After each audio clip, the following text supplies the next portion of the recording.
அனைவருக்கும் வணக்கம். இன்றைக்கி பார்த்திங்கன்னா தமிழில் முக்கியமான ஒரு டாபிக் பார்க்க போகிறோம். ஸோ பிழை திருத்தம் அப்படின்னு சொல்லி ஒரு டாப்பிக்கு.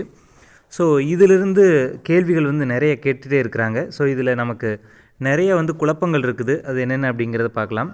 ஸோ அவன் அல்ல அப்படின்னு சொல்லி வரக்கூடாது, அவன் அல்லன் அப்படின்னு சொல்லி. அதாவது எக்ஸாம்பிள் பார்த்திங்கன்னா, அதை செய்தது அவன் அல்லன் அப்படின்னு சொல்லி வரணும், அவன் அல்ல அப்படின்னு சொல்லி வரக்கூடாது.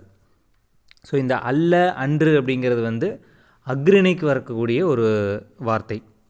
அதே மாதிரி அவள் வந்துச்சு அப்படின்னா அல்லல் அப்படின்னு சொல்லி வரணும், அவள் அல்ல அப்படின்னு சொல்லி வரக்கூடாது, அவள் அல்லல் அப்படின்னு சொல்லி வரணும். அடுத்தது அவர் வந்துச்சுன்னு வையேன், ஸோ அது அவர் அல்லர் அப்படின்னு சொல்லி வரணும். அதே மாதிரி அது அல்ல அப்படின்னு சொல்லி வரக்கூடாது, அது அன்று அப்படி தான் வரணும். ஸோ அது இது அந்த மாதிரிலாம் சொல்கிறது நம்ம எதை சொல்லுவோம்? ஸோ அக்ரிணையில் இருக்கக்கூடிய ஒரு இதைத்தான் நம்ம அது இது அந்த மாதிரி சொல்லுவோம். அதே உயர்திணையில் இருக்கக்கூடியவங்களை அவன் இவன் அவள் அவர் அந்த மாதிரி சொல்லுவோம். ஸோ அதன்படி பார்க்கும்போது அது வந்துச்சுன்னா அன்று அப்படிங்கிறத வரணும். அதாவது மல்லிகை குளத்தில் மலர் அன்று அப்படின்னு தான் வரணும். இதே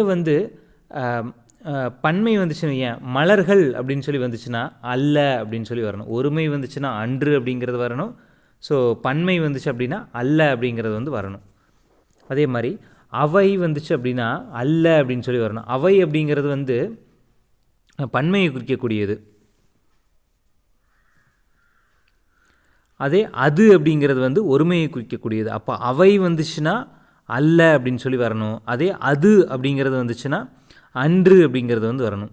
அதே மாதிரி ஒரு ஆடு அப்படின்னு சொல்லி வரக்கூடாது. ஸோ ஓர் ஆடு அப்படின்னு தான் வரணும்.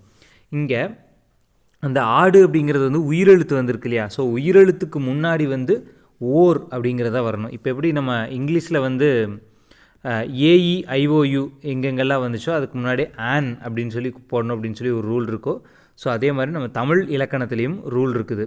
ஸோ ஓர் ஆடு அப்படின்னு தான் வரணும், உயிரெழுத்துக்கு முன்னாடி ஓர் அப்படிங்கிறதா வரணும்.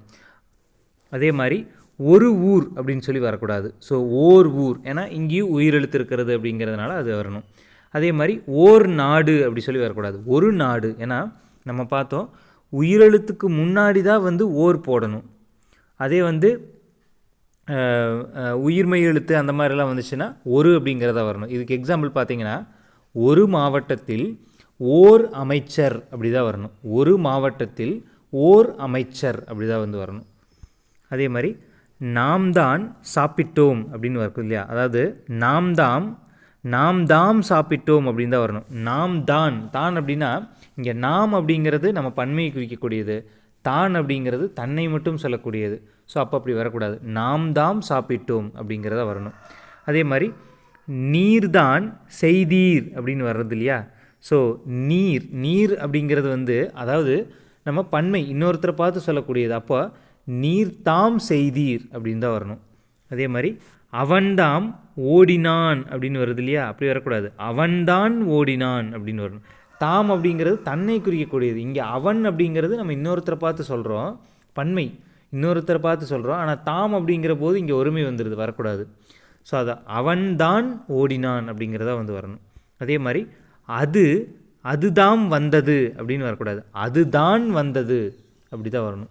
அதே மாதிரி அவைதான் வந்தன அப்படின்னு வரக்கூடாது, அவை தாம் வந்தன அப்படின்னு வரணும். அதே மாதிரி ஒருமை வந்துச்சு அப்படின்னா வந்தது அப்படின்னு வரும். அதே பன்மை வந்துச்சு அப்படின்னா வந்தன அப்படின்னு சொல்லி வரும். அதாவது மாடுகள் வயலில் மேய்ந்தன அப்படின்னு தான் வரணும். ஏன்னா மாடுகள் அப்படிங்கிறது நம்ம பன்மை, நிறையா மாடுகளை சொல்கிறோம் அந்த மாதிரி. அதே மாதிரி மாடு அப்படின்னு வந்துச்சுன்னா வயலில் மேய்ந்தது அப்படி தான் வரணும். ஒருமை வந்துச்சுன்னா தூ வரணும், பன்மை வந்துச்சு அப்படின்னா நான் வரணும். இது முக்கியமான ஒரு விஷயம்.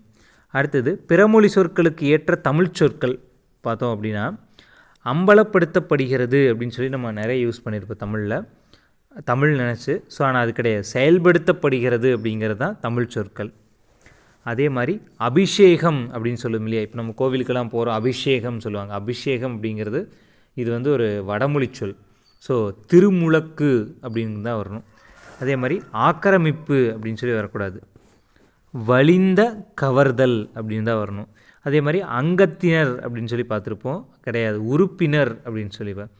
இப்போ அவரும் அங்கே வந்து ஒரு அங்கமாக இருந்தார் ஒரு கூட்டத்தில் அப்படின்னு சொல்லுவாங்க, கிடையாது. ஸோ அங்கத்தினர் அப்படிங்கிறது பிறமொழி வார்த்தை, உறுப்பினர் அப்படிங்கிறதா வரணும். அதே மாதிரி அனுபவம் அப்படின்னு சொல்லுவோம். ஸோ அதற்கு பட்டறிவு அப்படிங்கிறத தமிழ் பெயர், தமிழ் சொற்கள். ஆஸ்தி அப்படின்னு சொல்கிறாங்க. ஸோ சொத்து அப்படிங்கிறத ஆஸ்தி அப்படின்னு சொல்லுவாங்க. அடுத்தது பார்த்திங்கன்னா